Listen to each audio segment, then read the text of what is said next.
Jaloliddin Masharipov bilan gaplashib turardik. Jaloliddin o'zi taklif qilib qoldi, "Qora aka, Makkada ekansiz, shu Makka shahriga biz An-Nasr jamoasi kelyapti, Al-Vahda bilan o'ynagan. Siz taklif qilsangiz, bizni bevosita tribunadan turib o'yinimizni tomosha qilsangiz" deb bordik. Juda chiroyli o'yin bo'ldi. Ko'pchilik ko'rgan bo'lsangiz, mana biz oyog'imiz yoqib ketdi, Ronaldo 4 ta urdi. Keyin o'yindan keyin Jaloliddinni kutib olgani pastda tursak, futbolchilar chiqishdi yechinish xonasidan, shu avtobusga chiqishdi. Jaloliddinni o'zi niyati bor ekan, shu nimalarda shu mehmonlarni ko'rishtiraman, rasmga tushtiraman degan niyati bor ekan. Jaloliddin o'zi kirib olib ketib nima qildi, ichkariga olib kirdi. Juda ham ko'p to'siqlardan o'tdik, juda ham qattiq qo'rqlanar ekan. Birinchidan dunyo yulduzi bo'lgan bu Ronaldo erta o'ynayapti.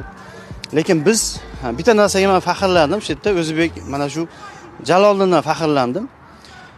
Hech kim yaqinlashtirishmayapti. Lekin Jaloliddinning oilasi ekan, O'zbekistondan kelib bular desa, hamma eshik bizga ochildi haliga joyda. Men shu joyda vatan tuyg'usi deydimi, shu joyda men faxrlandim, o'zbekligimdan faxrlandim. Aynan Jaloliddinning hamyurti ekanligim bilan faxrlandim.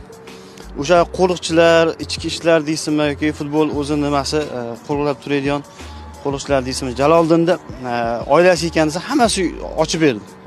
Biz bevosita o'sha futbolchilarning yechinish xonasini demakgacha kirib bordik.